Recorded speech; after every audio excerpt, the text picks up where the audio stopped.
Welcome to Savunma Türkiye YouTube channel. In this video, we will examine some important developments that have occurred recently in the Turkish and world defense industry. Our video will start with European Defense Agency's annual defense data report for 2022. Secondly, we will examine the test of the Karaok anti-tank guided missile developed by Roketsan. Finally, we will end our video by focusing on the Qushkapanı helicopter securing and transfer system, which was developed jointly by STM and Altınay Defense and was first integrated into the Turkish Navy's newest TCG Istanbul frigate. The European Defense Agency published its annual defense data report for 2022 for the first time, detailing defense spending from all EU member states. At a record €240 billion, 2022 European defense spending again increased by 6% on the previous year, marking the 8th year of consecutive growth. 20 of the 27 EU member states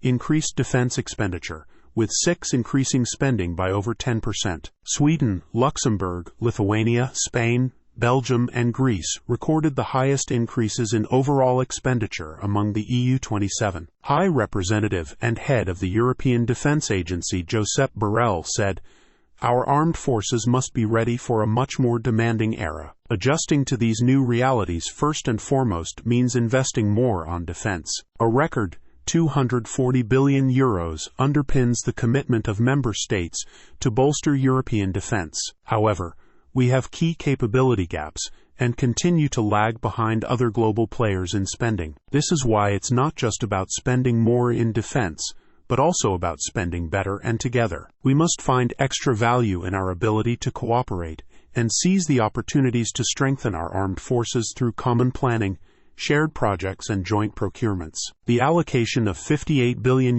of total defense expenditure to defense investment by the 27 EU member states marks a robust growth of 5.9%. The agreed benchmark of 20% total expenditure to this area is surpassed for the 4th year, with a 24.2% total across the EU. 20 member states reached this collectively agreed benchmark, with Luxembourg, Hungary, Greece, Finland, and Lithuania with the highest allocation of their overall defense expenditure to investment. Savunma Türkiye's comment on the issue is as follows. Europe has been under the security threat from Russia for some time. The Russo-Georgian War, the annexation of Crimea by Russia, and finally Russo-Ukrainian War, which started with Russia's attempt to invade Ukraine, clearly worries European states. Although the threat is geographically so close to Europe, and Russia, the source of the threat, has increased its defense expenditures significantly, 7 of the European countries have reduced their defense expenditures.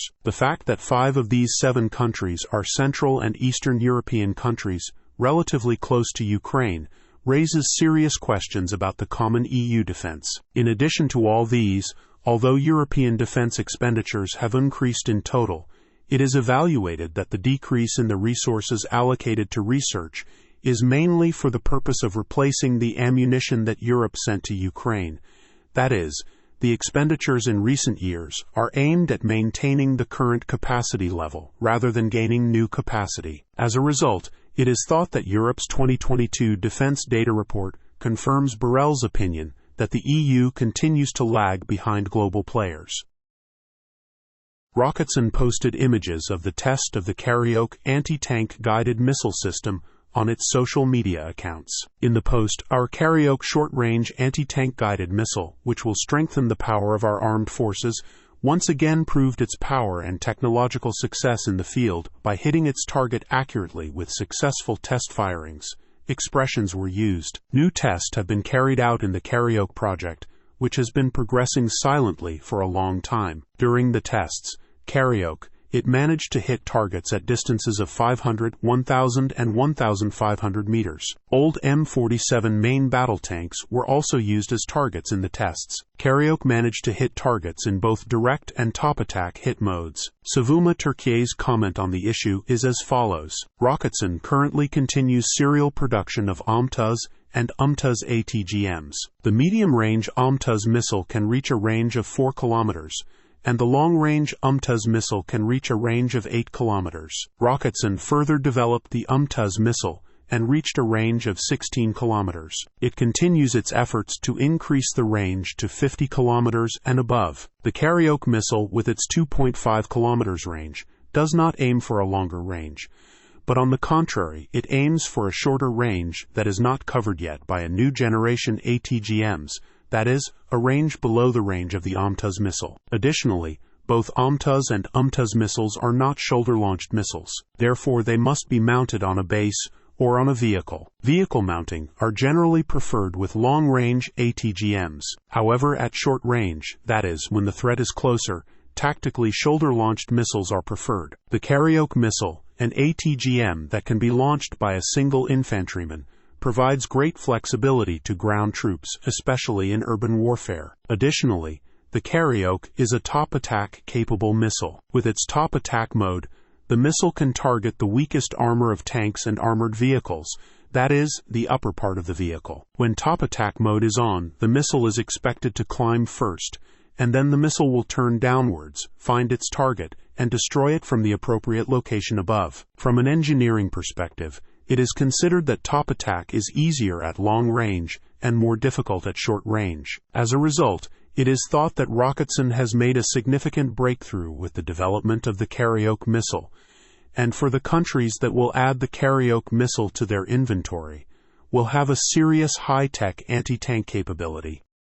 The helicopter securing and transfer system, which is used on warships and consists of equipment that enables helicopters to land safely on ships, be fixed and towed to the hangar, was produced for the first time in Turkey. The system was integrated into the F-515 TCG Istanbul frigate and completed all acceptance tests and entered the inventory of the Turkish naval forces. The first helicopter landing tests using the system called Qushkapanı were carried out by Turkish female naval pilot Captain Hatice Yeşiltaş from the Naval Air Command. The Turkish naval forces had previously procured similar systems from abroad for its warships. However, due to problems arising from foreign manufacturers and their countries delaying the project schedule, Turkish STM and Altınay companies started to work on developing the Kuşkapanı system 2 years ago. Savunma Türkiye's comment on the issue is as follows. From an engineering and project management perspective,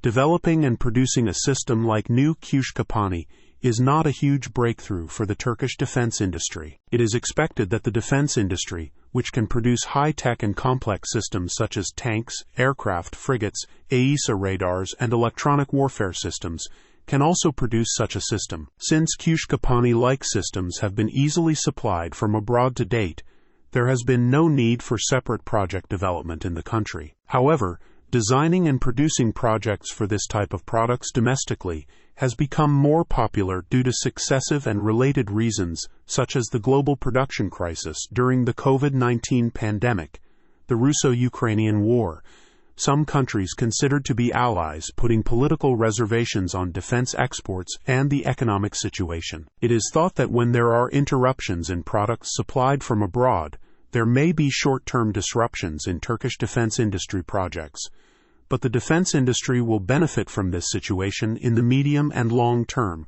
and will significantly increase its product portfolio. Aselsan CATS FLIR system, Senk S-3D radar, Midlas VLS, MKE naval 76mm gun, and Kuşkapanı helicopter securing and transfer system are some additions to the portfolio of the Turkish defense industry by new popular approach. Video ends here. In this video, we examined some important developments that have occurred recently in the Turkish and world defense industry. And if you like to keep receiving videos of defense subjects, you may subscribe. See you in the next video of the Savunma Türkiye channel. Goodbye.